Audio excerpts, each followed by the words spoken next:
Hi friends, ഇന്ന് നമ്മൾ 6ാം ക്ലാസ്സിലെ 79, 82 എന്നീ പേജുകളിൽ വരുന്ന ക്വസ്റ്റ്യൻസ് ആണ് ഡിസ്കസ് ചെയ്യാൻ വേണ്ടി പോകുന്നത്. നമ്മൾ കഴിഞ്ഞ ക്ലാസ്സിൽ പേജ് നമ്പർ 79 വരെയുള്ള 3 ചോദ്യങ്ങൾ വരെയാണ് ഡിസ്കസ് ചെയ്തത്. 4ാം ചോദ്യം ഒന്ന് വായിക്കാം. ബഗുൽ wax 2.25 kilometers in the morning and 1.5 kilometers in the evening every day. What is the total distance she walks each day? അതായത് ബഗുൽ എന്ന പെൺകുട്ടി രാവിലെ 2.25 കിലോമീറ്ററും വൈകുന്നേരം 1.5 കിലോമീറ്റർ നടക്കാൻ വേണ്ടി പോകും. അങ്ങനെയാണെങ്കിൽ ആകെ എത്ര ദൂരം സഞ്ചരിക്കും? നമുക്ക് പല രീതിയിൽ ഇന്നലെ ചെയ്ത പോലെ ഡിനോമിനേറ്ററിൽ ടെൻസോ ഹൺഡ്രഡ്സോ അല്ലെങ്കിൽ 1000 രൂപത്തിലാക്കിയിട്ട് ചെയ്യാം. അല്ലെങ്കിൽ നമ്മൾ സാധാ ചെയ്യുന്ന പോലെ ഒറ്റയ്ക്ക് കൂട്ടി എഴുതാനും പറ്റും. നമുക്കിത് ആ രീതിയിലൊന്ന് ചെയ്ത് നോക്കാം. അപ്പോൾ ആദ്യം നമുക്ക് സ്റ്റെപ്പിലേക്ക് കിടക്കാം. മോർണിംഗ് വാക്ക്, രാവിലെ നടക്കാൻ പോകുന്ന ദൂരം 2.25 കിലോമീറ്റർ. ഈവനിങ് വാക്ക്, വൈകുന്നേരം നടക്കാൻ പോകുന്ന ദൂരം 1.5 കിലോമീറ്റർ. ടോട്ടൽ ഡിസ്റ്റൻസ്, ആകെ ദൂരം. രണ്ട് നമ്മൾ എന്ത് ചെയ്യുക? കൂട്ടുക. അപ്പോൾ നമ്മളെപ്പോഴും പോയിൻ്റുള്ള നമ്പേഴ്സ് കൂട്ടുമ്പോൾ ഒരേ സ്ഥാനത്ത് എന്ത് ചെയ്യുക? പോയിൻ്റുകൾ ഇടുക, അല്ലെങ്കിൽ എന്ത് ചെയ്യും? ഉത്തരം തെറ്റും. അപ്പോൾ ഞാൻ ആദ്യം എഴുതി 2.25, അത് നേരെ പോയിൻ്റ് ഇട്ട് 1.5 എഴുതി. ഞാൻ ആഡ് ചെയ്യുക 5, 2 + 5 7, 2 + 1 3. അപ്പോൾ ബഗുൽ ആകെ സഞ്ചരിച്ച ദൂരം എന്ന് പറയുന്നത് 3.75 കിലോമീറ്റർ ആയിരിക്കും. ഇനി നമുക്ക് 4ാമത്തെ ചോദ്യത്തിലേക്ക് 5ാമത്തെ ചോദ്യത്തിലേക്ക് കടക്കാം. ചോദ്യം ഞാനൊന്ന് വായിക്കാം. ചോദ്യം ഇതേപോലെ സിമ്പിളായിട്ടുള്ള ഒരു ചോദ്യം തന്നെയാണ്. ചോദ്യം എന്താ പറയുന്നത് വെച്ചാൽ, 2 ബോട്ടിലുണ്ട്. ആ ഒരു ബോട്ടിൽ 0.850 ലിറ്റർ ഹണി, തേനുണ്ട്. Honey contain in second bottle. രണ്ടാമത്തെ ബോട്ടിലുള്ള ഹണി എന്ന് പറഞ്ഞാൽ 0.375 ആണ്. അങ്ങനെയാണ് എങ്കിൽ ആ 2 ഹണിയും കൂടിയിട്ട് ഒരു ബോട്ടിൽ ചേർത്ത് കഴിഞ്ഞാൽ ആകെ എത്ര ലിറ്റർ ഹണി ഉണ്ടായിരിക്കും? ഞാൻ 2 ഇംഗ്ലീഷ് മീഡിയം മലയാളം മീഡിയം ചോദ്യം എന്ത് ചെയ്യാം? സ്ക്രീനിൽ ഷെയർ ചെയ്യാം. അപ്പോൾ ആദ്യം 0.850 പ്ലസ് 0.375 പോയിന്റുകൾ ഒരേ സ്ഥാനത്ത് എന്ത് ചെയ്യുക? എഴുതിയിട്ട് വേണം കൂട്ടാൻ, അല്ലെങ്കിൽ എന്ത് ചെയ്യും? കണക്ക് തെറ്റും. നമുക്ക് ആഡ് ചെയ്യാം. 0 + 5 5, 5 + 7 12, 7 8 9 10 11 12 12 റിമൈൻഡർ 1, 8 1 9 9 10 11 12 2 ബാക്കി 1. അപ്പോൾ 1 ഇവിടെ എഴുതി പോയിന്റ് ഇട്ട്. അപ്പോൾ ടോട്ടൽ ഹണി എന്ന് പറഞ്ഞാൽ 1.2225 ലിറ്റർ എന്തായിരിക്കും? ഹണിയാണ്. രണ്ടും കൂടിയിട്ട് ഒന്നിൽ ഒഴിച്ച് കഴിഞ്ഞാൽ നമുക്ക് എന്ത് ചെയ്യാം? കിട്ടുക. ഇനി നമുക്ക് ഈ 2 ചോദ്യങ്ങൾ മനസ്സിലായിട്ടുണ്ടാവും വിചാരിക്കുന്നു. ഇത് രണ്ടും എതിലത്തെയാണ്? പേജ് നമ്പർ 79 വരുന്ന ചോദ്യങ്ങളാണ്. ഇനി 2ാമത്തെ ചോദ്യം, പേജ് നമ്പർ 82 വരുന്ന 1ാമത്തെ ചോദ്യം. അതായത് ഒരു കമ്പി ഉണ്ട്. ആ കമ്പിയുടെ നീളം എന്ന് പറഞ്ഞാൽ 14.7 മീറ്റർ ആയിരുന്നു. A piece 7.75 metre long cut off. അതിൽ നിന്ന് 7.75 മീറ്റർ റോഡ് മുറിച്ചു മാറ്റി. അങ്ങനെയാണ് എങ്കിൽ ബാക്കി റിമൈനിങ് പീസിൻ്റെ ലെങ്ത് എത്രയാണ് വെച്ചിരിക്കുന്നത്? അപ്പോൾ ലെങ്ത് ഓഫ് റിമൈനിങ് എന്ന് പറഞ്ഞാൽ എന്താ? ബാക്കിയുള്ളതാണെങ്കിൽ എന്തായിരിക്കും? കൂട്ടുകയാവുമോ കുറയ്ക്കാവോ? കുറയ്ക്കുകയായിരിക്കും. അപ്പോൾ ടോട്ടൽ ലെങ്ത്ത് നിന്ന് മുറിച്ച് മാറ്റിയ ഭാഗം എന്ത് ചെയ്ത് മൈനസ് ചെയ്യുക. അപ്പോൾ 14.7 മൈനസ് 7.75. അപ്പോൾ ഇവിടെ നമ്പർ ഇല്ല. അപ്പോൾ ഈ 5ൻ്റെ തൊട്ട് മേലെ എന്ത് ആഡ് ചെയ്യുക? 0 ആഡ് ചെയ്യുക. ഇവിടെ 0 ചേർത്ത് എന്ത് ചെയ്യുക? സാധാരണ നിങ്ങൾ കുറയ്ക്കുന്ന പോലെ കുറയ്ക്കുക. അപ്പോൾ ഇവിടെ കടെടുത്ത് കഴിഞ്ഞാൽ ഇവിടെ 10, ഇവിടെ എത്രയാണ്? 6, 16 3 13. 10-ന്ന് 5 പോയി കഴിഞ്ഞാൽ 5, 16-ന്ന് 7 പോയി കഴിഞ്ഞാൽ 9, പോയിൻ്റ് ഇട്ട് 13-ന്ന് 7 പോയി കഴിഞ്ഞാൽ 6. അപ്പോൾ ബാക്കി വരുന്ന കമ്പിയുടെ നീളം എന്ന് പറഞ്ഞാൽ 6.95 മീറ്റർ ആയിരിക്കും ഉണ്ടായിരിക്കുക. അതാണ് പേജ് നമ്പർ 82 വരുന്ന 1ാമത്തെ ചോദ്യം. ഇനി 2ാമത്തെ ചോദ്യം ഞാൻ ഒന്ന് വായിക്കാം.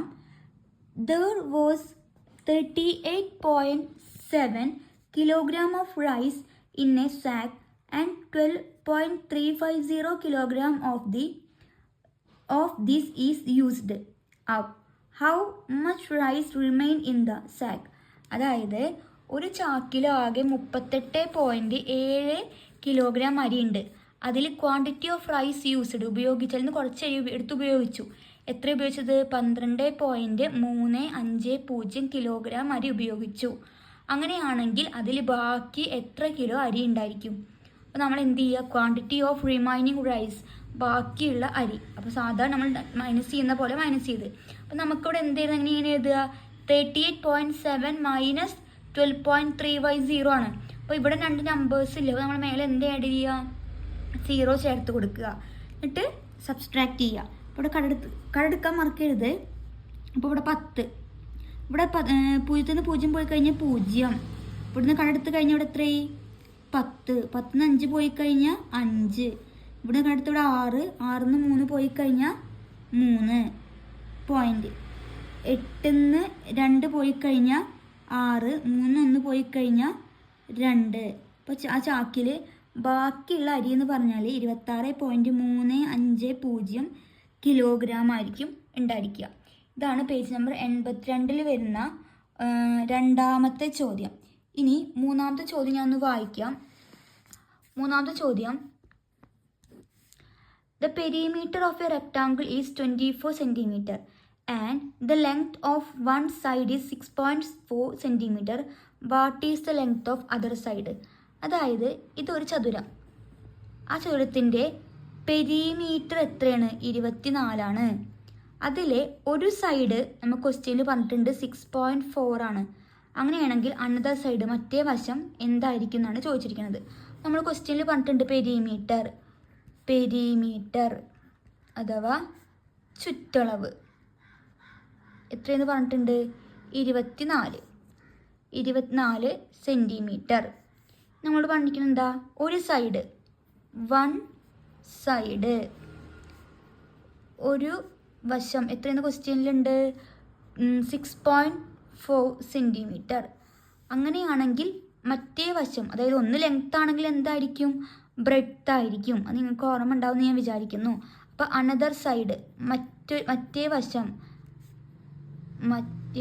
അല്ലെങ്കിൽ മറ്റൊരു വശം ഈക്വൽ ടു, അതാണ് നമ്മളോട് എന്ത് ചെയ്യാൻ പറഞ്ഞിരിക്കുന്നത്? കണ്ടുപിടിക്കാൻ വേണ്ടിയിട്ട് പറഞ്ഞിരിക്കുന്നത്. അപ്പോൾ നമുക്കറിയാം പെരിമീറ്റർ കണ്ടുപിടിക്കാനുള്ള ഇക്വേഷൻ എന്താ? പെരിമീറ്റർ അഥവാ ചുറ്റളവ് നമ്മൾ പഠിച്ചിട്ടുണ്ട്. 2 × L + B. ഇതിൽ ഞാൻ എന്ത് ചെയ്യാണ്? നമുക്ക് ക്വസ്റ്റ്യനിൽ ഒരു വശം എത്രയെന്ന് അറിയുക? 6.4 നമ്മളോട് ക്വസ്റ്റ്യനിൽ പറഞ്ഞിട്ടുണ്ട്. അപ്പോൾ ഞാൻ പെരിമീറ്റർ എത്രയാണ്? 24. അപ്പോൾ 24 = 2 × ഞാൻ ലെങ്ത്ത് 6.4 ആയിട്ട് എടുക്കുകയാണ്. അപ്പോൾ ലെങ്ത്ത് 6.4 + B. ഇനി ഇൻറ്റു 2 = 2ൻ്റെ സൈഡിലേക്ക് പോകുമ്പോൾ ബൈ 24/2 സമം 6.4 + B. ഇനി 24ൻ്റെ പകുതി എത്രയാണ്? 12 സമം 6.4 + B. ഇനി പ്ലസ് 6.4 ഈക്വലിന് അപ്പുറത്തേക്ക് ചെയ്യുമ്പോൾ മൈനസ് 12 - 6.4 = B. ഇവിടെ എന്ത് ചെയ്യാം? സബ്സ്ട്രാക്ട് ചെയ്ത് നോക്കാം. 12 6.4. ഇവിടെ പോയിന്റ് ഇട്ടിട്ട് ഇവിടെ എന്ത് ചെയ്യുക? ഒരു 0 ആഡ് ചെയ്യുക. ഇനി കുറയ്ക്കുക. ഇവിടെ 10 4 പോയി കഴിഞ്ഞാൽ 6. ഇവിടെ എത്രയാണ് വരിക? 11 5 പോയിന്റ്. അപ്പോൾ നമുക്ക് ഉത്തരം കിട്ടി. ഈ ബ്രെഡ്ത്ത് എന്ന് പറഞ്ഞു കഴിഞ്ഞാൽ എത്രയായിരിക്കും? 5.6 സെൻറ്റിമീറ്റർ ആയിരിക്കും ബ്രെഡ്ത്ത് എന്ന് പറഞ്ഞാൽ. അപ്പോൾ ക്വസ്റ്റ്യൻ പറഞ്ഞത് എങ്ങനെയായിരുന്നു? ഒരു ചതുരത്തിൻ്റെ പെരിമീറ്ററും ഒരു വശവും തന്ന് നമ്മളോട് എന്ത് പറഞ്ഞ്? ബാക്കി വരുന്ന മറ്റൊരു വശം എന്താണ് കണ്ടുപിടിക്കാനാണ് ഈ ചോദ്യത്തിൽ നമ്മളോട് പറഞ്ഞത്. ഇനി നാലാമത്തെ ചോദ്യത്തിലേക്ക് കടക്കാം. ഇനി നാലാമത്തെ ചോദ്യം നോക്കാം. ചോദ്യം ഞാൻ വായിക്കാം. There was 2.50 liter of oil in a bottle and 0.475 liters of this was used for cooking. How much oil is left in the bottle? അതായത് ഒരു കുപ്പിയിൽ 2.50 ലിറ്റർ എണ്ണ ഉണ്ട്, വെളിച്ചെണ്ണ ഉണ്ട്. അതിലെ 0.475 ലിറ്റർ കുക്ക് ചെയ്യാൻ വേണ്ടി ഉപയോഗിച്ചു. അങ്ങനെയാണെങ്കിൽ ബാക്കി എത്ര ഓയിലുണ്ട്? അപ്പോൾ ആദ്യം വഴി എഴുതി. ടോട്ടൽ ഓയിൽ ഇൻ ദ ബോട്ടിൽ, ആകെ വെളിച്ചെണ്ണ 2.50 litre. Quantity of oil used, ഉപയോഗിച്ച വെളിച്ചെണ്ണ 0.475 ലിറ്റർ. അങ്ങനെ നമുക്ക് ബാക്കിയാണ് ചോദിച്ചിട്ടുള്ളത്. അപ്പോൾ ക്വാണ്ടിറ്റി ഓഫ് ഓയിൽ ലെഫ്റ്റ്, ബാക്കിയുള്ള വെളിച്ചെണ്ണ പറയുമ്പോൾ എന്ത് ചെയ്യുക? രണ്ടും തമ്മിൽ സബ്സ്ട്രാക്ട് ചെയ്യുക. അപ്പോൾ നമുക്ക് 2.50 മൈനസ് 0.475 0.475. അപ്പോൾ ഇവിടെ നമ്പറില്ല, അപ്പോൾ നമ്മൾ എന്ത് ചെയ്യുക? 0 ചേർത്ത് എന്ത് ചെയ്യുക? സബ്സ്ട്രാക്റ്റ് ചെയ്യുക. ഇവിടെ 10 ഇവിടെ എത്രയാണ് വരിക? 9 4. കുറച്ച് കഴിഞ്ഞ് 10 നിന്ന് 5 പോയി കഴിഞ്ഞാൽ 5, 9 നിന്ന് 7 പോയി കഴിഞ്ഞാൽ 2, 4 നിന്ന് 4 പോയി കഴിഞ്ഞാൽ 0. പോയിൻ്റ് ചേർത്ത് ഈ 2 കണ്ട് ഇറക്കിയിട്ട്, അപ്പോൾ ആ ബോട്ടിലുള്ള ബാക്കി വെളിച്ചെണ്ണ എന്ന് പറഞ്ഞാൽ 2.025 ലിറ്റർ ആയിരിക്കും റിമൈനിങ്, ബാക്കി ഉണ്ടാകുന്ന വെളിച്ചെണ്ണയുടെ അളവ്. അതാണ് 4ാമത്തെ ചോദ്യം. ഇനി 5ാമത്തെ ചോദ്യം നോക്കാം. ലാസ്റ്റ് ചോദ്യം എന്ന് പറഞ്ഞു കഴിഞ്ഞാൽ 14.32 കൂടെ എത്ര ആഡ് ചെയ്താലാണ് 16.43 കിട്ടുക? ഇതാണ് നമ്മൾ ചോദിച്ചിരിക്കുന്ന ചോദ്യം. ഒന്ന് വായിക്കാൻ വേണമെങ്കിൽ, what number we must add to 14.32 to get 16.43. അപ്പോൾ നമ്മൾ എന്ത് ചെയ്താൽ മതി നമ്പർ കണ്ടുപിടിക്കാൻ? നമുക്ക് വേണ്ടത് എത്രയാണ്? 16.43. അത് കൂടെ 14.32 കൂടെ ആഡ് ചെയ്ത് എത്ര കിട്ടുന്നല്ലേ? അപ്പോൾ 40.32 എന്ത് ചെയ്യുക? മൈനസ് ചെയ്യുക. അപ്പോൾ നമുക്ക് കിട്ടും ഈ നമ്പർ കൂടെ എത്ര ആഡ് ചെയ്താലും എത്ര കൂട്ടിയാലാണ് 16.43 കിട്ടുക എന്നുള്ളത്. നമുക്ക് കുറച്ച് നോക്കാം. 16.43 മൈനസ് 14.32. 3 2 പോയി കഴിഞ്ഞാൽ 1, 4 3 പോയാൽ 1, പോയിൻ്റ് 6 4 പോയി കഴിഞ്ഞാൽ 2, 1 പോയി കഴിഞ്ഞാൽ 0. അപ്പോൾ ഇത് നമ്പർ എത്ര കിട്ടുക? 2.11. അപ്പോൾ നമുക്ക് പറയാൻ പറ്റും 14.32 14.32 കൂടെ 2.11 ആഡ് ചെയ്താലാണ് 16.43 കിട്ടുക. ഇതോട് കൂടിയിട്ട് നമ്മുടെ 6ാം ക്ലാസ്സിലെ ഈ എത്രാം ചാപ്റ്ററാണ്? 6ാം ക്ലാസ്സിലെ 5ാമത്തെ ചാപ്റ്ററിലെ എല്ലാ ചോദ്യങ്ങളും ചെയ്ത് കഴിഞ്ഞിട്ടുണ്ട്. എന്തെങ്കിലും സംശയം ഉണ്ടെങ്കിൽ എന്ത് ചെയ്യാം? കമൻറ്റ് ബോക്സിൽ കമൻറ്റ് ചെയ്യാം. അപ്പോൾ അടുത്ത ക്ലാസ്സിൽ പുതിയ പാഠമായിട്ട് കാണാം. അതുവരേക്കും ബായ്.